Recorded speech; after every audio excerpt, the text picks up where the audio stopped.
Welcome, welcome, welcome to the Leader Equation. We are so excited to have you here today. Today is season 2, episode 9. And, today we are going to have some really deep and really thoughtful, amazing conversations. So I'm thrilled to have these guests with us here today. Today we have Clint Muhlenberg and his DOO Charity De Ocampo. And we're so excited to, talk about the virtual world, everything that they stand for. Clint started Level. It's Level Virtual Assistances, but it's really just Level, right? And man, they have done some really amazing things. I've used them myself. And so I'm thrilled to bring them to you and be able to have you guys learn from them. So really quickly though, if you guys could just start out, give us a quick little who you are, how you got into business, then I will take it back and then I'll pass it over to Christy. So Clint, really quickly, how did you become this person running this business? As quick as I can. I started off in real estate about 5-6 years ago with a really large Keller Williams team. Left there on really good terms and go start doing consulting. Found that everybody's biggest need was to make a hire.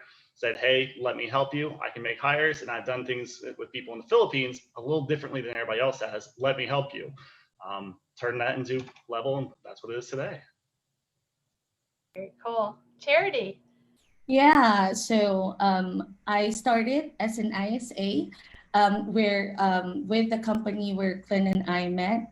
That was in 2014. And then, I slowly evolved and grew into as part of the operations team and the support team at that company. And then after that, I left, staying with Clint in good terms with that company. And then that's when Clint reached out to me, and that's when I joined Level. So I'm now the Director of Operations of Level Virtual Specialist. Awesome. And just for our people that are listening, in case you guys didn't pick up on this, Clint, where are you? And Charity, where are you geographically right now? I'm here in Austin, Texas. And Charity, where are you? I'm here in the Philippines, Laguna. Awesome. And what time is it, your time? It's 3 a.m. in the morning. Okay, I am so excited about today, you guys, because Lindsay and I get these questions all the time about how this works. So I'm going to take you guys through quick fire really quick so our audience can get to know you while people are joining, and then we'll throw it back to Lindsay. So how many years have you guys each been in the real estate business? So me, basically all my life, my family's realtors and my dad's a home builder. Started in real estate myself 6 years ago, started Level back in 2018. Cool. And then Charity, how long for you? Same? I started in 2014. So that's what, 7 years. So longer than Clint. I love that. And then you guys have been together. I know you worked together at your previous company and then now together. How long have you worked together in the role of entrepreneur and director of operations? Just over 2 years, I think. Okay, yeah. Cool. And then how many people, I don't know how we want to do this. How many people are you leading? How many VAs and how many clients does Level work with? Yeah, right now we're actually at 95, roughly about 100 clients, including onboarding. And then we have right about the same number of VAs that we lead right now. Okay, I love that. Awesome. And you know what I loved about that? That you answered that, Charity, instead of Clint when I'm asking about numbers. Go operations. Yeah. Okay, what book impacted you the most, Clint? It'd have to be Essentialism by Greg McCowan. Okay, absolutely. Good one. Charity? Mine is The One Thing. Yeah, I love focusing. Yeah, the focusing question is awesome. In case you're listening, you don't know what that is. Charity, tell us what the focusing question is. Of course. What's the one thing that you can do such that by doing it, everything else will be easier or necessary? I love it. Necessary. Awesome. And then how many streams of income do each of you have? Right now I have, I believe, 6 with one more on the way this year. Okay. And Charity? Yeah, currently I have two, and I have plans of adding two more. So that's a total of four within the year. Awesome. That's fantastic. Okay, last question. Superpower. Do you want to give your own superpower or give each other superpower? I want to give charities. Okay, let's I think I know what it is. So Charity has this really unique ability to connect with people quickly, to really like be respected, not just as a friend, but as a leader. Like a lot of people look up to her, and she has a power to do it really, really fast. Oh, thank you, Clint. I'll give Clint superpower, and this is based on my observation and my own experience.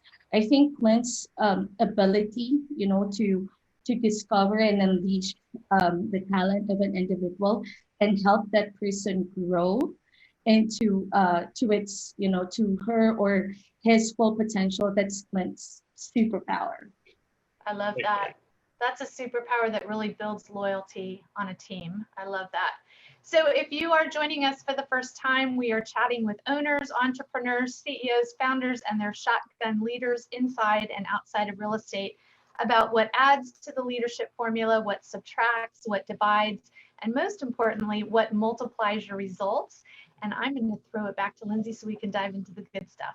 Yeah, I was so excited to launch into this conversation and to get to the meat that I forgot to introduce Christy Bell-Grossman and Linzee and what we do. So I'm going to still, whatever, because people need to know, they already know who we are, right? And so let's get in there, because I am really excited to hear about all of this. I mean, you guys have some really cool things, and you went through a really challenging time with COVID, and we're going to get there. So, but first things first, let's give some people a little bit more background.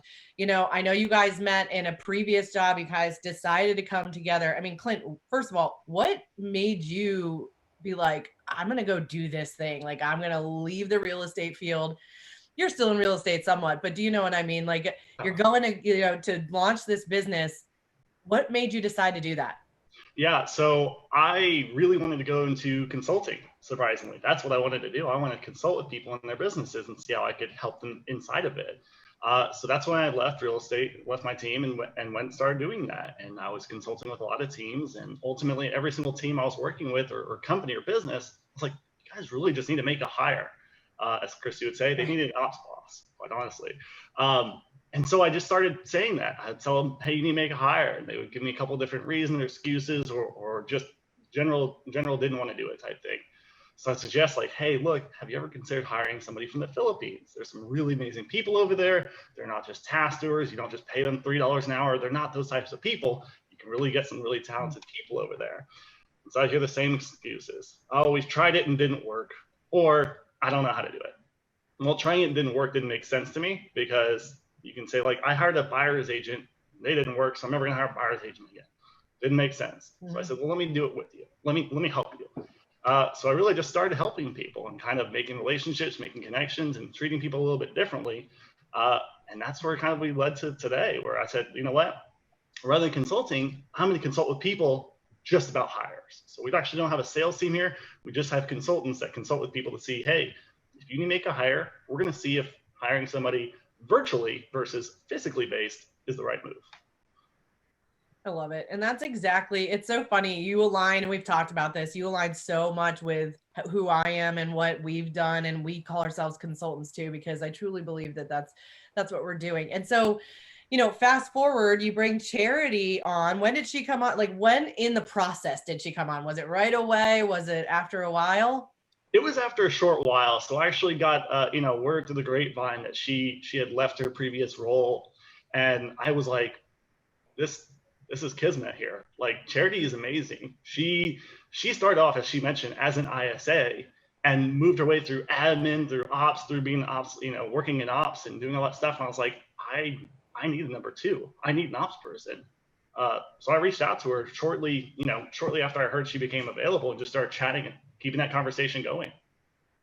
I love that you're walking the talk, right? Because we hear so many people talk about virtual, but you're not just using virtual assistants, but you have a leader on your team who is virtual. And I know a lot of people have a lot of questions about that. Yes. Yeah. Well, and So Charity, when he came to you, was it like immediately like, yeah, I want to go work with Clint, or no? Absolutely. It's a yes. It's because of my experience working with him when we were still working together that I really felt connected. I didn't feel that I was treated like a task viewer. I remember Clint we would always have conversation outside of work. I remember there was one time when he would call me, we'll talk while he was driving home. So I really felt connected, and the way he trained me when we were with that company, I never felt like I was just a VA.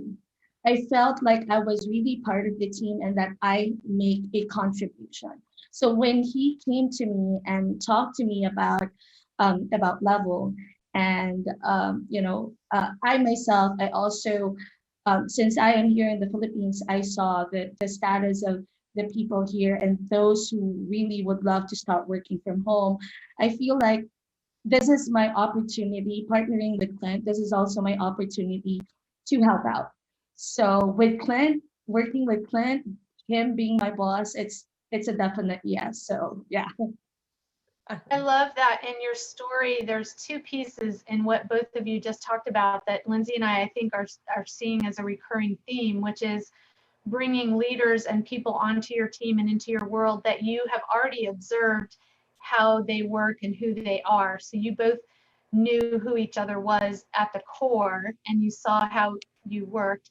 And the second part of that, Charity, I loved what you said, is what I heard you saying is that you are mission focused. It wasn't just that you loved Clint, the leader, but you also were focused on the mission of being able to help people. And then that brought you together. I think that's a really important point. So thank you for sharing that. We got really clear on our mission right at the beginning to understand what it is that we were both getting into. Too often do we see these companies that are their mission is focused around helping clients, double your business, triple your business, things like that. Nowhere in our mission will you read anything about that. Our mission is to help people understand that when you hire remotely a Filipino virtual assistant, they are a human. They are a true team member. You hire them for a role like anyone else. Love that. Let's talk about that because we're going to go off subject now, because I mean, that is something that I struggle with that a lot. And I mean, we actually have people from the Philippines now that are doing some of our initial interviews. And I have watched some of these videos where these, I mean, sometimes we have these candidates who are trying to get a job. They show up and they're so horrible and just funky. And I'm like, what is happening? I mean, I know you guys have experienced that, with hiring. And how do you teach people, or how do you train them how to look at people as normal people? Like, it is crazy to me that anybody would think anything different. I mean, it really starts with sharing what our mission is. That's why we have the consultation call. We don't allow people into our organization, clients or Filipinos, that don't believe in what we believe. If somebody's looking for a task doer, they're not coming in. But at the same time, we still achieve our mission without making a sale. Just by having those conversations, we are able to share our message with the world to say, hey, look, go hire you a Charity because she's a rock star. And you can find rock stars out there, but don't treat them like they're second-class citizens. Yeah. I love that. Yeah. We need to have that same conversation, Linzee, when we're hiring, no matter where we're hiring from. Don't treat them like a second-class citizen. Yeah, and I think that's it's a weird thing. It's like an administrative assistant thing, I think, in our community sometimes, that kind of like, it's like they're just my admin. Yeah, how often do you hear the term admin just thrown out there as a blanket for like 20 different roles? Yeah. And it drives me nuts because they're the backbone. They're what drives your business. I mean, I can't do anything that I do, and neither can Christy, and neither can you, without these amazing people. And I mean, they're building our businesses, and yet they're just our admin. Yeah. It drives there are ops bosses. I love it. That's true. So, okay. Well, so Let's talk through this. So right away, so she comes in, just give us the timeline of, did she go right into management or did you work into that right into management? She went right in. I literally said, hey, here's the line of the sand. I'll handle the front end, the high up stuff. You handle the back end. All of it's yours. All of it's yours. And that freed you up to go and sell and to do the things and really build. So how quickly did you guys scale? Rather rapidly. Charity, you're going to know the numbers, as Christy said. Yeah. So when Level started in 2018, we started with just 3 clients and 6 VAs. That is in September 2018. And we ended 2018, since we were starting up, with 8 clients and 11 VAs. So fast forward, last year in January 2020, we were already at 66 clients and 61 VAs. Come March and April, just like what I mentioned, and what we'll be talking about later on, is we've lost around more than 20 clients in total, but we still ended strong in January. We have over 100, more or less 100 clients, and roughly the same number of VAs when we ended 2020. I feel like it would be bad for us to not ask you guys a little bit. I know your mission. I think I want everybody else to understand out there, you guys treat your people really well. What are some of the things, like, I know you guys give healthcare not only to the person, but also to the family. And so can you just share some of that? Because I think it's really cool. Yeah, Charity, take it away. Yeah, so we believe that, just like what Clint said and what we've been very, very passionate about, is our mission. So we make sure that we take care of all of our VAs. So initially, we thought of, not really thought, but from the very start, we really wanted to provide health care services to our VAs. But then we realized, hey, why don't we go ahead and add one more dependent for them at no cost. Aside from that, Lindsay and Christy, we also believe that our VAs, since they are human, we treat them as normal people. Unlike other companies or clients, we also have them have a vacation, pay time off. We also do that, and they also they are not required to work during the holidays. Major holidays in the US and the Philippines combined. So we make sure that, there's a work-life balance there. So yeah. One of the ones I love the most is, a lot of times when people hire a virtual assistant, if things don't work out, regardless of who's, what's going on in the business, they end up just kind of firing them. They don't pay them, things like that. We always guarantee pay. But not only that, we guarantee job security. So if somebody was let go and we've determined it's not their fault, they were just let go for business reasons, we're going to help them find the next opportunity. Right. I love that. That's a perfect segue into what we were chatting about prior to the call today, which is all of us experienced this whole turning upside down of our world just a year ago, right? It's funny, when we first started, Lindsay, I was thinking about the podcast. We almost didn't even talk about COVID for the first couple months on the podcast, because we all thought it was like this temporary situation and we didn't want to date our shows, but it's a reality of the world. What did your world look like, and how did it change during that COVID period? What did you learn about your partnership, and what did you learn about your leadership during that time? It was tough. There's no ifs, ands, or buts about it. When we started seeing kind of the message put out there to the real estate community about cutting expenses, with a very small lack of emphasis on keeping your people, we knew something was about to happen. So Charity and I actually kind of took ourselves offline one day and just basically had a heart-to-heart chat and said, look, we know our mission. We've done our best to weed out clients that don't believe in what we believe in. And ultimately, people are going to start making some pretty drastic terminations here. And we had to mentally prepare for it. And it's not something you can, all the logic in the world, all the plans we put in place with financial plans to help clients or to help VAs, we couldn't prepare for exactly what was to come. And as Charity said, the hits started coming, they didn't stop coming. We lost over 20 people in the period of a month and a half, if that, Charity. Right. Mm-hmm. 20 out of like 66 or something, I think you said. So that's almost a third of your Yeah. Mm-hmm. Wow. Yeah, and I think, Clint, we also have to mention that you know, we before we even, you know, talked about how we can help out, we made sure we also talked about the company. That's also one thing, you know, the status of the company and all. But you know, that became secondary after we talked about our mission. So we focused more on how we can help out, how can we make sure that these VAs that are losing job will be able, you know, to still find one, even during that pandemic is happening. So Yeah, because you guys guarantee that you're going to keep those people, guarantee a job. What did you do? It was really hard, quite honestly, but you're right. We had that guarantee to people, and here's the thing that people didn't realize. In the US, we had lockdowns and we had quarantines. In no way, shape, or form was anybody really restricted from going out of their home and doing their business. I mean, most states that I'm aware of, you could still go to the grocery store or anything. The Philippines weren't like that. The Philippines had actual quarantine where you could not leave your house except for certain days, times, for certain places.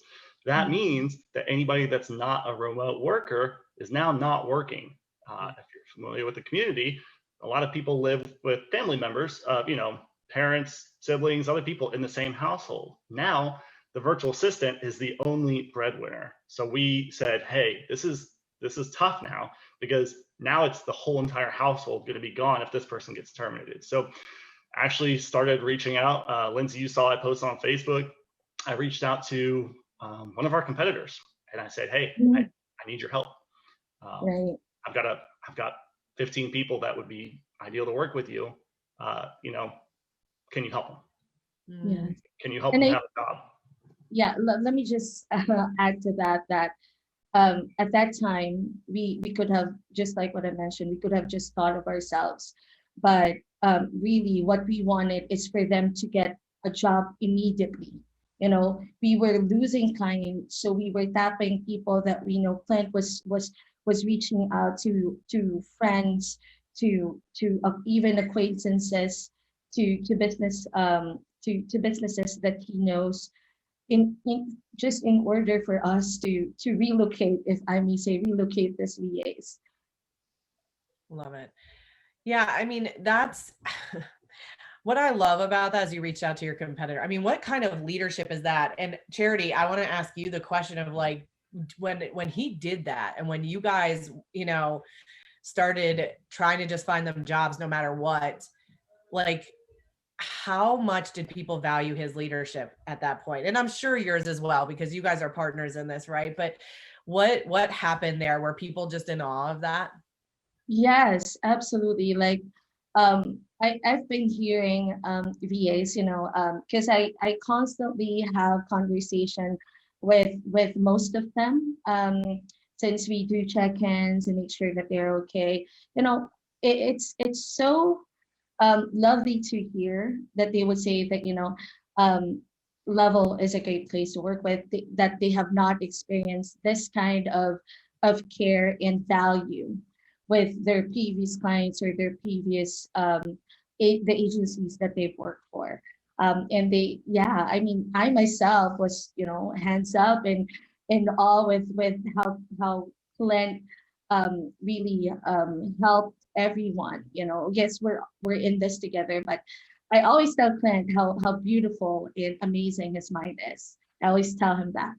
So yeah, it was challenging, but it was a beautiful experience, I would say. I love that. Those are the experiences that make it, it's like marriage almost. They make you or break you. There's nothing in between. You either come closer together or you're split up. So I love that you navigated that together. Do you guys ever disagree on things? lot. No. Yes, no. See? Yeah, no, frequently. We actually encourage it. Mm.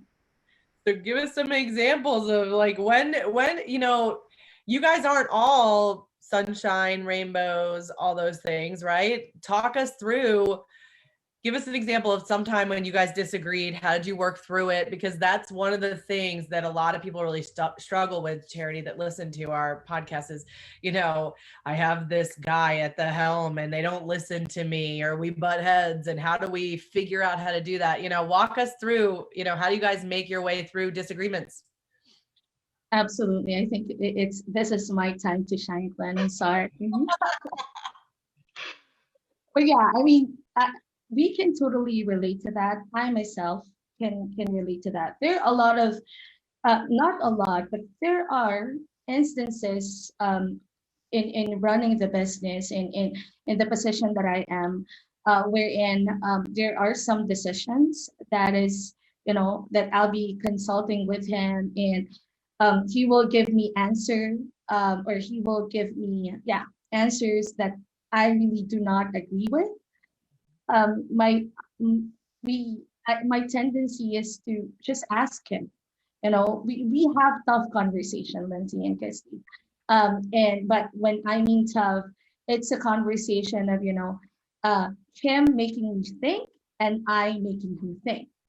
So and because what I guess, Clint, and correct me if I'm wrong, what we're trying to do whenever we have disagreement is to listen to each other and understand where each other is coming from, so we can come up with a just, which is one of our values, a just decision for something that we really need to decide on.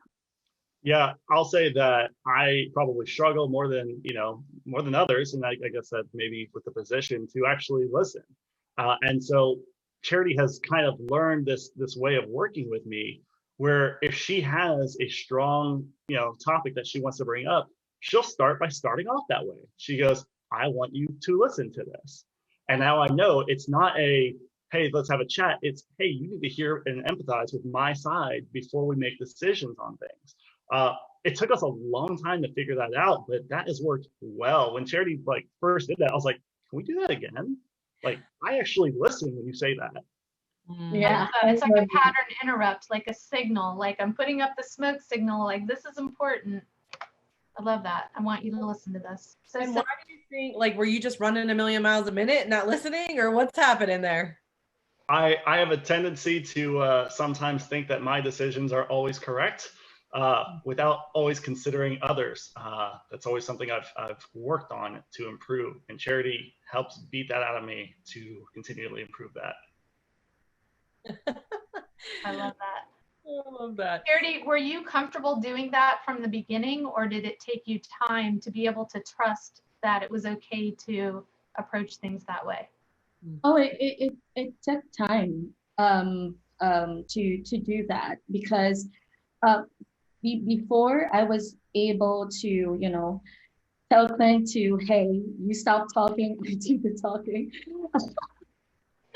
He said it very nicely, Clint. But yeah, I was there are a lot of questions, and I think most VAs can relate to this.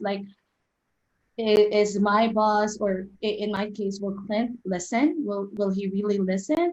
Or will, because some VAs, I think when we all started, we want to avoid conflict. So we tend to just say, okay, yes, even if we do not agree. But later on, what I realized is that you just go with the flow, and you really are not, eventually you will feel that you are not part of all of this. So I had to step up and talk to Clint. And apparently that's all he needs from me. Just tell him that, hey, I need to talk to you. I need you to listen. This is where I'm coming from. This is what I want to do. Then that's the time I'll give you a chance to talk. So just let me talk first. I think what you just said, Charity, applies not just to virtual assistants, but to a lot of people who are in that shotgun role, who are the partner to the entrepreneur. And I think it was really important that you said eventually I realized he wanted to hear from me. And because I think a lot of times people are intimidated and they don't share those things, but the entrepreneur really wants to hear all sides of the coin so they can make good decisions. So I love that you progressed in that. That's awesome. And it's a learning thing for me. It's a growth thing for me, because as I was growing, while I was being that person, it was very uncomfortable. And I'll give it to Clint because he really helped me understand what I'm going through. He helped me understand that, hey, this is growth. It's okay. You'll get through this and you'll continue growing. So the moment I accept that, I I was able to empower myself that, hey, I can talk to Clint with whatever business decisions that we need to do, and even personal stuff. So that's the kind of relationship we have right now. Mm. Clint, we got to ask, so when Charity first started with you, how has she grown over these years? How have you seen her come into who we see right now? Because I know she's had growth. Charity has been one of the people in my life that I've seen grow more than anyone, quite honestly. And she knows I'll tell her that every day of the week. You know, there are times where I just stop during a call and I'll say that again. Like, what did you just say? Like, what you just came out of your mouth is one of the most inspiring, thoughtful things I've ever heard. Like, it blows me away. So, I mean, I think before, like kind of she mentioned, you know, when we first started working together, it was a little bit more timid to bring up ideas, thoughts, alternating opinions. Now, I don't really answer her questions anymore. I'll be completely honest. Charity knows this. If she comes to me with a decision that I think she can make, I'll just say, I trust you. That's my entire response, to know that I'm putting her into an uncomfortable situation, which will help her grow. Right. And let me just add to that, because I think that's very important. The growth of not only a VA, but I think everyone that you work with, it really depends on the person. It goes hand in hand with the person that you're closely working with. If they give you trust, if they trust you enough, if you feel that you are trusted, you feel empowered, you know, to just take on your role and even do so much more. So that's what Clint gave me. That's why I continue growing, I would say. Yeah. And I mean, I think Christy and I see so often that the leader doesn't just do that, Clint. They don't just release the company to their second in control. And so how long did it take you to do that, you know, and what did you have to see in Charity before you started to do that? I think it's more along the lines of the leader not wanting to give control than the person being the wrong fit or the wrong person to take care of that control. After, you know, I would have done it much sooner had I wanted to take a vacation or something else, but I gave Charity control of the entire company for an entire month. And guess what happened? It grew. Right. Things got better. Processes were improved. Nothing bad happened. I joked because I was actually out last week, and Linzee, she actually decided to go and watch your webinar on managing teams and having team meetings. I came back, she's changed around all the way we do team meetings and company meetings. I was like, Charity, I'm blown away. So too many people are afraid of letting this person happen. Look, I'm not like, I'll tell Charity, this is the only example I've ever really made it. So I'm not trying to mean anybody here, but it's like teaching a baby how to walk. You're going to let them fall because they're going to get up and they're going to start walking. You're not going to let them fall down the stairs. So letting Charity go into those mistakes and not giving her the answers every single time, because I knew the risk. Hey, what's going to happen? We lose a client. Big deal. Does that ruin the company? No. I'm not going to let her fall down the stairs, but at the same time, she's going to have to grow on her own, because if I'm not letting her make mistakes and mess up, she's not going to learn as well as she would just me giving her the answers. Right. Charity, have you made any big mess ups, like any big mistakes? Because we hear people say this all the time about, we want you to fail forward, and in our company, it's okay to fail forward. But then what Linzee and I experience is when they fail, the rainmakers freak out. So how do you create that environment where it is okay to make mistakes? Like, Charity, what did that look like for you when you made mistakes? What kind of mistakes?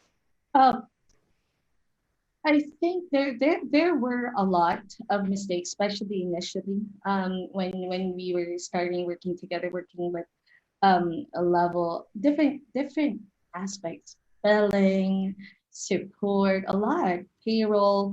But what I realized, because Clint trains that way, and when just like what he said, he wouldn't give me the answer. Well, just let me fail. just and that was so uncomfortable because I don't like failing. I want to make sure that he is happy, and because I always think of the people that we're working with, the company and all, but he would, even though he already sees that I'm gonna fail, he just lets me. And it's very uncomfortable. But at the same time, what I realized is after that failure, what I tend to do is create a process, create a system to make sure that that doesn't happen again. And I share that to him. What he would just say, okay, what are you going to do about it? What are you going to do about it? So I have to have a plan. I have to have a plan. So that's how I move forward. It's uncomfortable, but that's it. Yeah, Christy, a lot of rainmakers are going to mess up by yelling at the failure. No, you discuss it. You just have a conversation. All right, looks like this happened. What do we do to prevent this from ever happening in the future? And Charity knows systems and processes. She puts them in place and it makes it happen. Next time something happens, have the same conversation again. Yeah, that's how your systems and processes get better. Otherwise, they're stagnant, right? Yeah. Right. I have a question for you. Linzee, were you going to? No, go, because I go. I have a question about, so, and I know you hear this all the time. Linzee and I hear a lot of limiting beliefs around having a virtual, not just a virtual assistant, but a virtual leader is what I would call Charity. And so I don't want to hit the limiting beliefs. I want to hit the other side. What are the things that are 10 times better because you guys are virtual as opposed to having your leader physically in the office with you? Personally, I love to use the word intentional and intention. And it makes all of our communication much more intentional. You can't fly off the cuff and train or talk to somebody or just turn your head and have a conversation. Your conversations are much more intentional. We're very scheduled, we're very regimented, and we're very respectful of each other's time. So we don't have Charity. When was the last time you worked kind of outside of your shift or normal hours? Like you don't really have normal hours, you choose your own, but like when have you worked like overtime? Because we're very respectful of having that time and being intentional when we work and respect people. So working virtually allows that. I mean, you just have so much more purpose when what you're working on versus being busy, you're productive. And I would imagine that that would give you a partner that's much more engaged, much at a higher level, energy wise, mentally, all of those things, because we see so many people out of balance who want their leader to be available 24/7, and then they end up leaving. Yeah, and let me just add to that. Aside from, just like Liz said, we're being intentional about everything. I think on the side of the ops person, you tend to be focused, and you learn to prioritize, because I myself want to make sure that even if I am working remotely, I work not close with Clint, I make sure that I deliver. So that's, the level of commitment is higher when you are working with someone outside of the office or even overseas.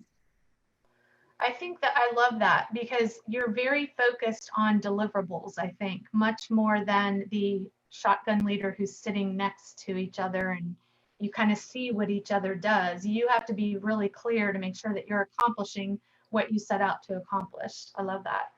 Yeah, we focus. How many people do you have? Yeah, we focus on when we have like a project or something new that we're dealing, we focus on the beginning communication. And then after that, it's all about the results. I think a lot of us could learn from that. Yeah, what I wanted to ask was how many people do you guys actually have in your leadership team now? It's only a handful. Really everything we've built has been a small scale core leadership team. that can manage and scale. I mean, we could scale from 100 people to 1,000 people tomorrow without having to change really any systems or people that we have.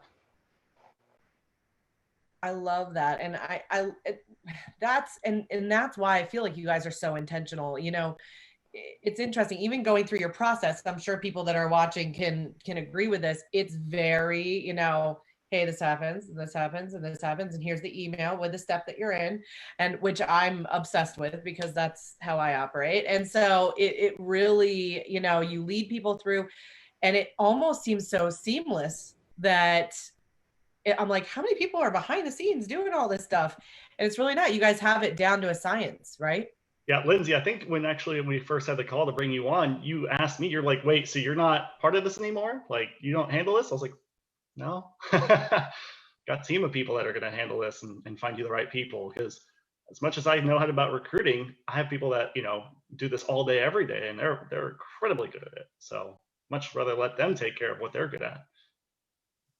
Yeah, it's really cool. It's neat to watch you guys do that. And I think, I mean, you know, I love that Christy took us into the portion of like, let's not talk about the limiting belief, but like, I mean, you guys totally believe that somebody virtual could run multiple businesses. It's not even, let's not even look at real estate. Let's look at almost anything. They could easily run businesses and they can be virtual. How do we get rid of that limiting belief that people think they can't do that? If I had the easiest answer, I'd give it. The best way I can describe it is right now, I mean, take a look at the backgrounds of every single person on this call. Where are we? You know, we're all at home right now. We're all working remotely. We're all virtual assistants.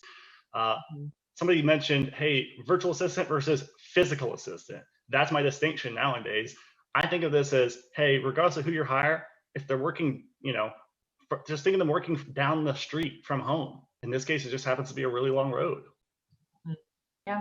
My ops boss literally lives like 7 houses down, but we like don't see each other physically because COVID. Yeah. So they could be on the other half of the world, couldn't they? Yep, absolutely. Yeah. And I, you know, that is, it's a funny thing. Like you could find somebody to do so many things, you know, all over the world. Right. And I think we do have that limiting belief of they've got to be right here. And so how do you, I also know that you guys will turn people away when you think that they probably need an assistant in the office. So how do you decipher that when somebody comes in? How do you help people walk through that? Yeah, so what I found is the super high D rainmaker that is just off the cuff, not a person that's going to sit down, step back, or slow down in any way, shape, or form, and doesn't have anybody else on their team already, is typically a better candidate for the, you know, the right next to you, I'm going to shotgun everything at your face, you're going to wear 30 hats and just start knocking them out for me approach. That's how I learned. I didn't actually get trained by my previous boss other than being attached to the hip of them for a couple of weeks. And that's honestly a great way to train somebody if that's your personality and that's your business type. I find personally that training somebody remotely is way better because, again, you're very intentional about that training. You pass things off to them and then they own that thing. It's not any sort of confusion. It's not try to catch up with them when you can. You have actual scheduled meetings. So I would imagine that makes the relationship much stronger too, because so many people get hired and trained in the shotgun. I'm doing this with my ops, but one of my ops bosses right now, she's about to kill me. Just the offload fire, it doesn't make them feel important or valued. It's like they're a side thing versus we have a scheduled meeting and a scheduled time, and this is what we're going to talk about. Makes your relationship stronger, faster, I would think. 100%. I can tell you that having a scheduled one-on-one versus walking out with your boss to the car for the 5 minutes that you can have to grab everything that you need to grab from them is night and day difference. 100%. Right, I have to jump off to go get my vaccine. See my shirt? I really, really miss Paris. Yes, go do the vaccine. We're excited for that. So, and I've been taking it a little bit more because I knew she was going to be going at some point, but talk us through, you guys, you know, I want to specifically ask what communication issues you guys have had. Are there communication issues with being virtual? Number one, I mean, I feel like there is, because you're flying, I know that you guys just said that you have scheduled meetings, but I would imagine that sometimes it's like you can't get a hold of each other when you need each other. Walk us through communication issues and how you deal with them together. So I wouldn't say that there's ever a time where we can't get a hold of each other if we need them. I will say that you have to be a lot more receptive to the way you communicate with somebody and the way they receive that communication. Charity and I mean, probably once a day, once every other day on video, but not that often. Yes. Maybe even once a week. Otherwise, it's just things on Slack or texting each other or something else like that. But being very, aware of how you present things. First off, saying good morning. Linzee, if we walked into the same office together, I wouldn't just walk up to you, or you wouldn't walk up to me and start talking about, hey, we need to do this, we need to do this, to do this. You would say, good morning. How are you? How's it going?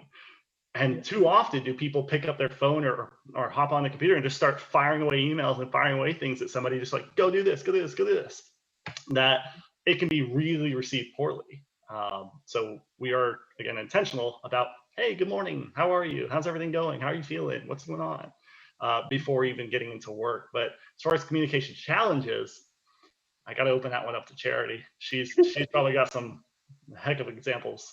I'd love to share this, because I think a lot of people can learn from this, especially working from home. I personally initially had challenges with how I perceive how I receive messages, written messages, emails, chat, especially if that person that I'm talking to is someone that have not had constant video or phone meeting with me.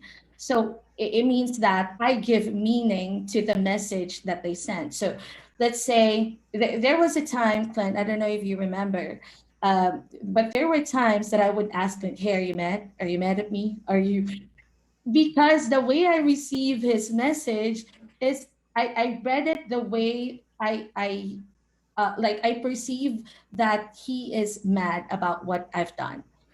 And the way to resolve that is have an actual conversation, pick up the phone or do a video call with that person and understand how he actually talks, how he delivers the message, so that when, after you build that kind of relationship, afterwards, when after those conversation, Lindsay, whenever he sends me a message, I would just say, oh, okay, I got it.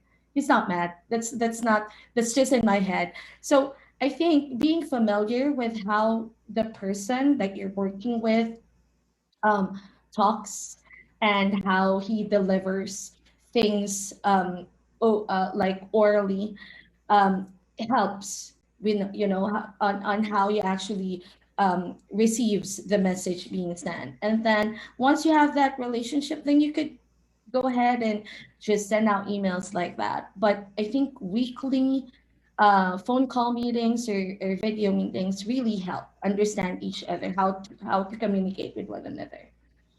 Yeah, and that's not a thing of like, you're in the Philippines. That has nothing to do with it. That's every single person we ever have on the show talks about that, because it's funny, like as the leader, sometimes we just fire things off and we're just doing it fast and we forget to be human for a minute because we're just running around. And so, Clint, is that kind of what was happening in the beginning, maybe? Thankfully, I actually started working remotely prior to starting working with Charity remotely. And so I knew the feelings that she might have.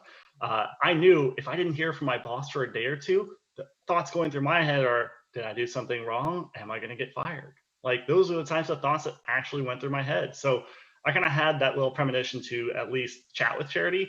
And then it took a while for us to get to the communication where we could just say, hey, this is just how we chat. No worries. Never am I thinking, Charity's going to get fired or I'm mad at you. It's just, hey, I'm just sorry, shooting off an email. I think there are times where if Charity sends me something or I send her something without saying it, we'll be like, first, good morning. And then kind of go back into, all right, now let's talk. It's just a gentle reminder to each other, hey, You know what's so funny about that is that in our interviews, our very first question with administrative assistants or executive assistants, operations manager, anybody who's coming alongside of the Rainmaker, our very first one is, if if your boss walks in after a long weekend and they just start jumping into work and they don't stop to say, hey, good morning, how was your weekend? Is that going to offend you? Because actually we see that so often that people don't remember to be human. And it's crazy to me. But at the same time, I think that it's, some people need to learn that. What advice would you actually give to somebody? And how did you get to that place, Clint, where it was like, hey, that matters first and foremost? Or were you always that way? So when it comes to working remotely, we all communicate on Slack, and we actually named our main channel The Office. And I basically told Charity, I said, we had this as a group team discussion when we put this in place. I said, I see The Office as our physical office. So when you walk in, you say, good morning. I literally was mentally going through the exercise of walking into the office when I sat down and saying good morning to everybody. Hey, headed out to lunch. Hey, see, I'm headed out for the evening. The only thing we're not asking is, like, I'm going out to lunch, can I pick up anything? But otherwise, we treat that like our actual office. And so I kind of said, hey, this is how I see this, and this is how I think about it. And I literally still to this day think of that every single time I hop in every morning is I'm walking into the office. But once kind of getting that message across of this is how I think about it, and this is how I'd like you to think about it, communication became a little bit easier. Right. That's awesome. So we always ask this question. I know we talked about it a little bit beforehand. And I got to ask, did you guys ever think about ending the relationship at all? Charity, have you ever thought about leaving Clint? Yeah, there were times. There were, I think, just a few times. And I want to explain myself. So it's more of, those things happened. And I just realized that after having the conversation with Clint, it's because I was growing. I was growing at that time, and it was a difficult growth for me because I was so into my comfort zone, and Clint was really pushing me to grow. And at that time, I cannot, or I don't understand what I was going through. So the initial reaction is to leave. And you know what helped during those times is to just have that conversation with your boss, and with me, that's with Clint. So I just whenever that happened before, what I would just tell Clint is, hey, we need to talk. I need to talk to you. So what I'll do is I'll just let my heart out. I'll talk to him about what I'm feeling, what I'm going through. And true enough, the great leader that he is, he would explain to me, hey, Charity, this is what you're going through. And he would make me realize that, hey, this is growth. This is normal. What you're feeling is normal. It's not something that you should be afraid of. And that, I think those words of wisdom coming from Clint made me who I am today, that I understand now every step of growth that I am being put into, or that I am going through, and just accept that, embrace that. So there's no quitting now. But we did. Yes, we did. I did think about it before. So Clint, was that like, did she come to you saying she was leaving, or was it, hey, we just need to talk? It was always a we need to talk. Here's what I've been thinking about. It was never a hey, I'm leaving. It was always a hey, I need to talk to you because I've been thinking about this. And so it was like this is obviously not a surprise to me because it's happened a couple of times where it's like, okay, let me listen now and let me hear what's happening and what's coming from, and see how I can support her. And oftentimes it was just, Charity, all right, gotta spill the beans. Here's exactly what I'm doing with you. I'm making you uncomfortable on purpose. This is growth. here's why I've done what I've done. Here's exactly what I've done. And so it kind of showed her this wasn't just a push in a direction without intention. It was, here's exactly what I've been doing. I got to show you now because you're uncomfortable to the point of leaving, and I need you to trust me. So I'm going to just be completely open and honest with you. I've been having a lot of conversations with people that are having, especially in the real estate world. I think last year we had a really, business was quote unquote easier, right? It was easier to come by a little bit. And it was hard in the beginning, right? In March, it was really difficult, and then it became easy.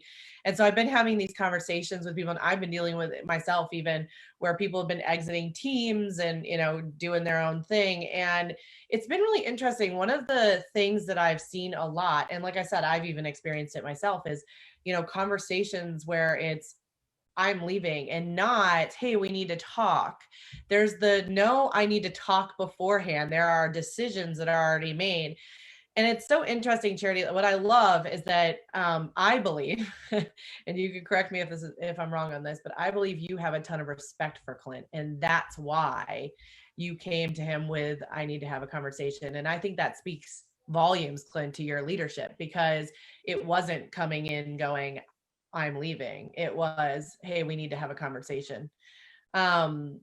Lindsay, for that, I will say there is a little secret sauce behind that. Yes, I was going to say.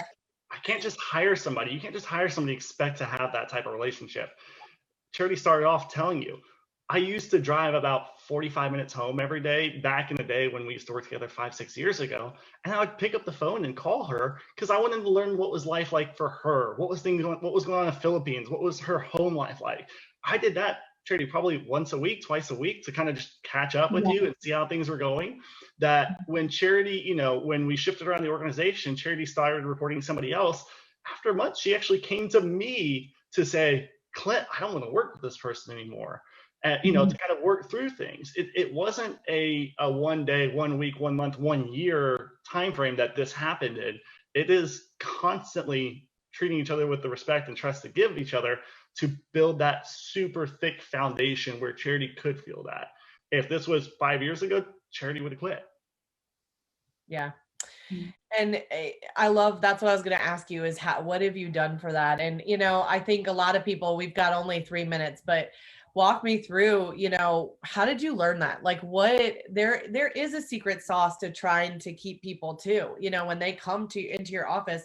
I think a lot of us go into defensive mode. Like, what do you mean? You're mad or whatever. Right. And we go into defending ourselves as opposed to stopping, listening, and just asking questions. Right. And so what does that look like for you, Clint? I mean, for me personally, it took a lot of work. It wasn't something that came to me naturally. I like to chat with people, but as far as being a leader and manager, it's never been a strong suit. In fact, I've once overheard a former boss saying Clint would be best if he could just go work on an island doing projects. And that's a hard thing to hear when you were, a manager at the time. And so it kind of was a slap in the face to go, okay, I can either get upset at that or I can do something about it. And so I started seeking out mentors, started reading, started looking at myself, and I focused for the next, oh my goodness, still to this day, I read every single day, and it's only personal development. I'll read business development and personal development, and I do that every single day so that I can realize when things like that are happening, because it doesn't come easy or natural to me. It's such a great way to end. And Charity, I mean, I think it's been so fun for us to have the two of you guys here to share what you've shared. I mean, I think it's so fun to watch a business too, that you guys are doing this for other people. And I love that you're living it in your own business as well. I love that Charity's the number 2 there, and that you don't have somebody sitting right next to you doing it. You went virtual for yourself, and I just applaud you for that. How do people get in touch with you guys? Because I know they're going to have questions, and I know that they're going to want to use your services. So how can they get in touch? What's the best way? I mean, probably just email us. So our website is asklevel.com, and you can email me at clint@asklevel.com or charity@asklevel.com. Awesome. And visit their website. They have some amazing things happening. Charity, Clint, thank you so much for spending this hour with us. I know that your time is valuable, and so I'm really thankful. And I love what you've done in my business personally. And so thank you from the bottom of my heart and from everybody out there that's using you. We are in awe of what you're building. So, okay. I appreciate it. Thanks, Lindsay. Bye, guys. Thanks, Lindsay. Bye.